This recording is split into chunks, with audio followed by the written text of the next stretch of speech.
Praise the lord. దేవుని పరిశుద్ధ నామమున మీకు శుభములు కలుగునుగాక. స్నేహితులారా, ఎలా ఉన్నారు? మీరంతా క్షేమంగా ఉన్నారా? ఈరోజు ప్రభు మనకు అనుగ్రహించిన అద్భుతమైనటువంటి వాగ్దానము. నా నామమందు భయభక్తులు గలవారగు మీకు నీతి సూర్యుడు ఉదయించును. మలాకి గ్రంథము 4వ అధ్యాయము 2వ వచనం. స్నేహితులారా, ఈ యొక్క వాగ్దానం ద్వారా దేవుడు మనల్ని ఆదరించి నడిపించులాగున చిన్న ప్రార్థన చేసుకుందాం.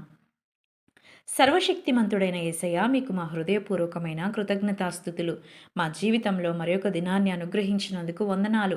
ఈరోజు మీరు మాకిచ్చిన అద్భుతమైన వాగ్దానమునకై వందనాలు. ఈ యొక్క వాగ్దానాన్ని ఏ బిడలైతే చూస్తారో, ఏ బిడలైతే చూడబోతున్నారో వారి జీవితంలో నెరవేర్చండి. తండ్రి, వారు ఎటువంటి చీకటి గుండా వెళ్తున్నారో వారి జీవితంలో ఉన్న చీకటినంతటినీ పారదూలి మీ యొక్క వెలుగుతో నింపుమని యేసు నామంలో అడిగి వేడుకొనుచున్నాం తండ్రి. ఆమెన్.